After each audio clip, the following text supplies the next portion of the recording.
闪妖兽道具！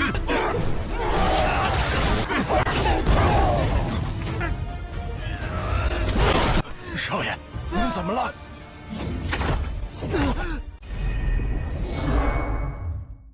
？Halo guys, welcome back to Kobe Movie. Mimi sempat lupa kalau ini tanggal merah guys, tapi nggak apa-apa cus, kita lanjutkan Deo Pak Boy.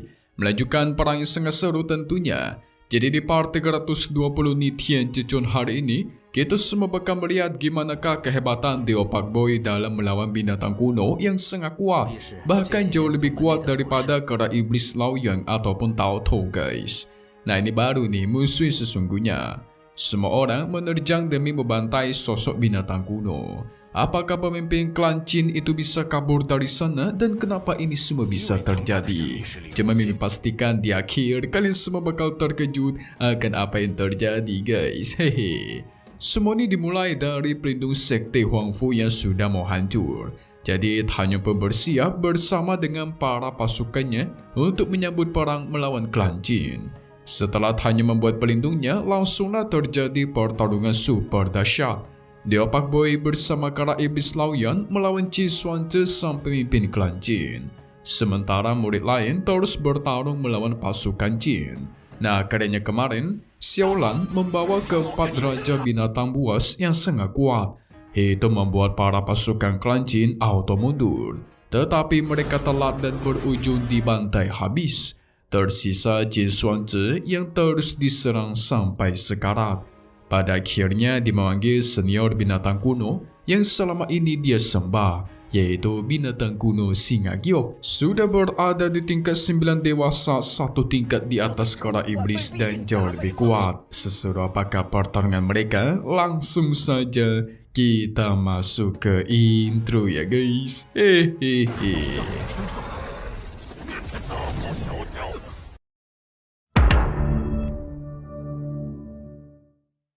Tentu kemunculan monster super kuat membuat si Tanyo itu harus memerintahkan pasukan muridnya untuk mundur. Tanyo akan mencoba melawannya bersama dengan sang kera iblis. Kera iblis yang menerjang pun dipentalkan. Memang sangat kuat. Serangan kedua dilancarkan kembali. Melihat kekuatan yang begitu dahsyat, Meng Yi takut kera iblis tidak akan bisa menandinginya.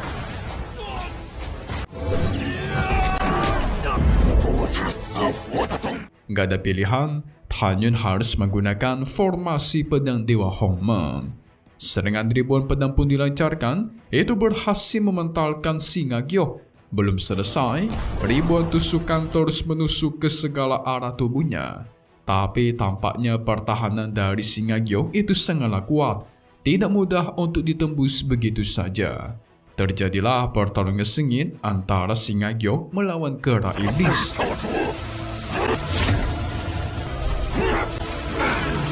Kera iblis dipentalkan begitu jauh. Nggak ada pilihan, Tanyo memerintahkan semua pasukan terkuatnya untuk menekan Singa Giok. Semuanya pun menerjang termasuk Xiaolan sang naga biru. Sementara Qin Xuanzhe memanfaatkan kesempatan untuk kabur dari sana guys. Tapi sial dia terciduk oleh pengawalnya Tanyo yang menghentikannya. Ya gagal kabur deh. Hahaha. Sementara itu, Deo Pak Boy memanfaatkan kesempatan untuk mengeluarkan pedang-pedang dewanya dan tuar. Dengan pedang itu, dia menekan Singa Giok sampai tidak bisa bergerak. Ledakan besar pun terjadi, tapi masih belum selesai. Serangan kedua mengenai telak ke tubuhnya. Hampir saja Tanyo dibalas oleh serangan balasan. Untungnya dibantu oleh leluhur Yuan. Sialnya sang singa terus bangkit dan berhasil menyerang Meng Yi dan yang lainnya menggunakan ekornya guys. Waduh, Meng Yi sampai pingsan. Leluhur Yuan terus bertahan melawan sang Singa Giok. Walaupun di sini tanduk sebelahnya sudah patah, tetapi dia masih sangat kuat guys dan tuar. Sialnya leluhur Yuan itu berhasil dia telan guys. Wah, meninggoy dong.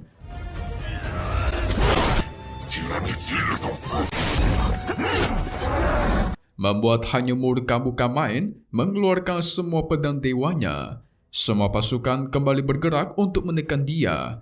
Xiaolan dan kera iblis menahan tubuh singa giok supaya tidak bisa kabur. Bukan cuma mereka, keempat raja binatang juga ikut membantu. Mantap! Semua pasukan hanya menekan sang singa giok dan tuar. Pedang dewa pun dilancarkan guys, mengenai telak tubuhnya. Singa giok masih sempat mengancam, kalau dia mati, maka ayahnya yang merupakan raja dari klan binatang buas itu bakal murka dan membawa pasukannya untuk menghancurkan sekte Huangfu. Siap-siap saja kalian. Tetapi Tanyu tidak peduli, mau itu dewa ke, raja neraka ke, semuanya akan kubantai habis. Kera iblis mempersiapkan serangan terkuatnya. Tongkat sakti Sun Gokong terkuat dilancarkan dan tuar.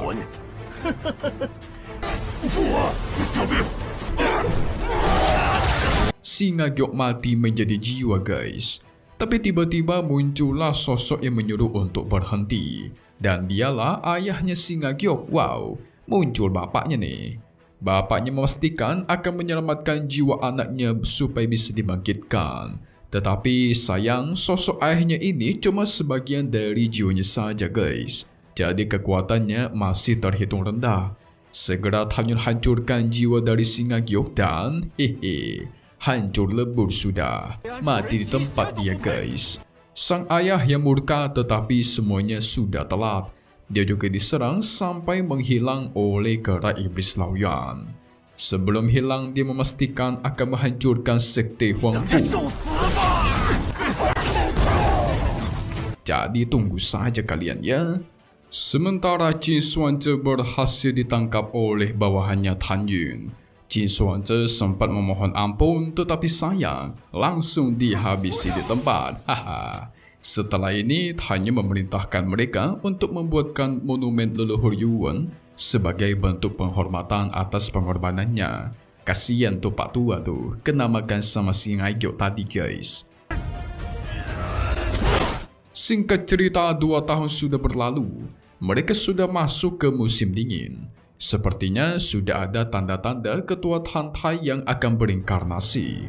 Tanya membawa Xian Er dan kakeknya untuk menemui reinkarnasi dari sang ayah. Kita beralih ke sebuah kapal yang di sana ada seorang tuan muda dan tetua yang bernama Lao Liu.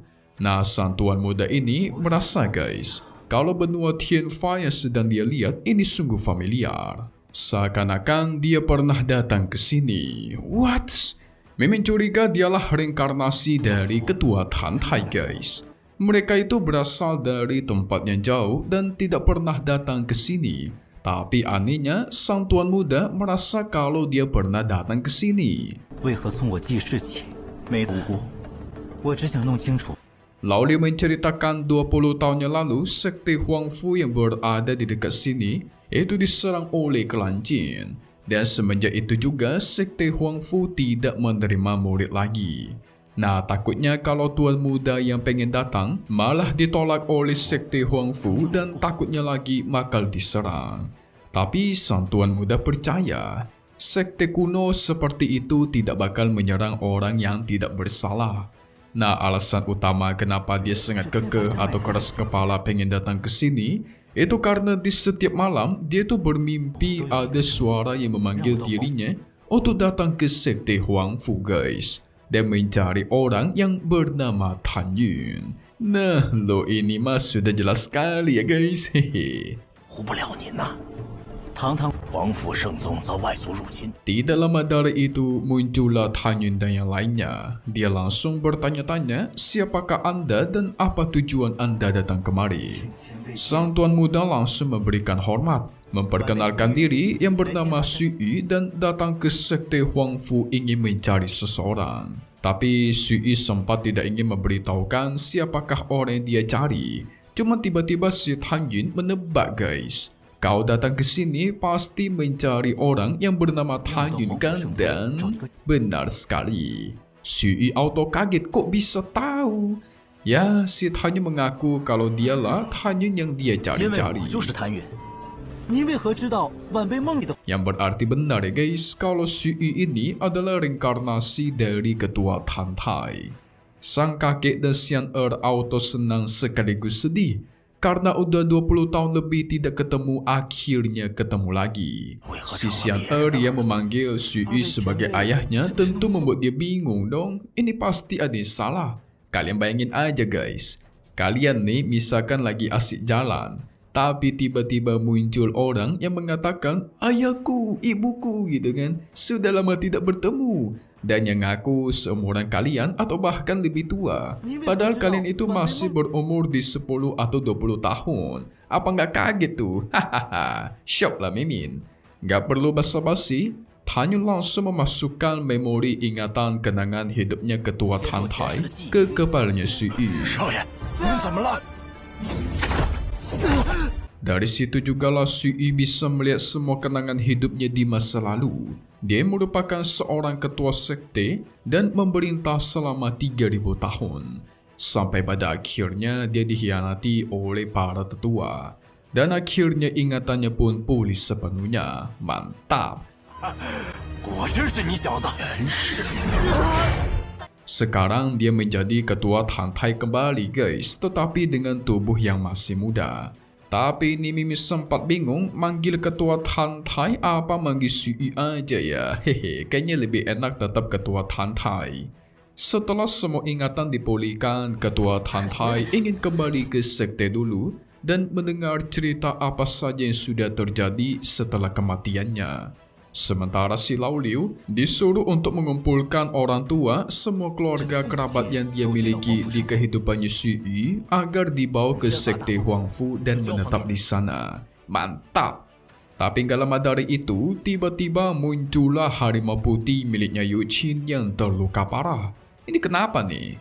Sang harimau menjelaskan kalau pernikahan Tuan Putri Yu Qin itu sudah dipercepat dan dia sudah dibawa pulang ke dinasti Nankong tepat 4 tahun yang lalu. Sehingga pernikahan mereka akan diadakan sekitar 8,5 bulan lagi. Wadidaw. Dengan paniknya si Tan Yun memanggil Tato dan mereka pun langsung berangkat pergi ke dinasti Nankong secepat mungkin dengan kecepatan penuh. Istriku jangan sampai direbut, teriak Tan Yun. Haha. Tapi kenapa Deopak Boy sangat buru-buru guys? Nah inilah alasannya. Semua dikarenakan dinasti Nankong yang jaraknya sangat jauh. Membutuhkan waktu cukup lama untuk sampai ke sana. Makanya dia langsung buru-buru berangkat sekarang juga, walaupun masih ada waktu 8 bulan lebih kan? Pertanyaannya itu satu, kira-kira gimanakah cara Deopak Boy kita menghentikan pernikahan itu? Karena di sana sudah berkumpul orang-orang kuat guys. Kalian bayangkan, ada Ruye Wuqi, Ruyan Chen, Zhuge, bahkan orang tua Yu Qin yang sangat kuat. Gimana cara Tan Yun selamatkannya coba? Oke. Kita lihat di bagai spoiler untuk part 321 Ni Tian Zhejun yang akan terjadi lagi di minggu depan. Sorry di hari Jumat dong. Hehehe, langsung saja jadi guys. Akhirnya pernikahan Yu Qin dan Ruyan Chen pun dimulai. Terlihat kalau Ruyan Chen dengan muka jahatnya, sementara Yu Qin sangat tidak ingin akan pernikahan ini terjadi. Tapi tiba-tiba terjadilah keanehan kepada Yu Qin. Ini sepertinya sakit jantungnya itu kambuh guys. Dengan cepat hanya muncul dan tuar. Dia berusaha menyelamatkan Yu Qin. Untuk saja cepat dia. Tetapi nanti Tan Yun akan menghabisi seseorang yang ada di sana. Dan nantinya jiwanya itu bakal dia kumpulkan guys. Jiwa itu adalah milik seseorang yang sangat penting. Jadi nanti Tan Yun gunakan sebagai sandera agar tidak melakukan hal yang aneh-aneh. Wah, kira-kira jiwa siapakah itu? Berani sekali Deopak Boy main robos ke dinasti Nankong untuk membantai seseorang guys. Ini bakalan seru nih, makin gak sabar asli. So selesai dulu untuk part 320 Ni Tian Zhejun. Kita bakal update lagi seperti kata Mimin di hari Jumat ya guys. Against the Sky Supreme melawan langit yang tertinggi Deopak Boy. Satu hal yang pasti cuman di sini Kobe Movie. Thank you buat kalian semua menonton dan selalu support channel Mimin. Semoga kalian semua sehat selalu ya. Mimin pamit undur diri dulu. kita bakal ketemu lagi di video-video selanjutnya. Oke, kalau gitu, see you guys.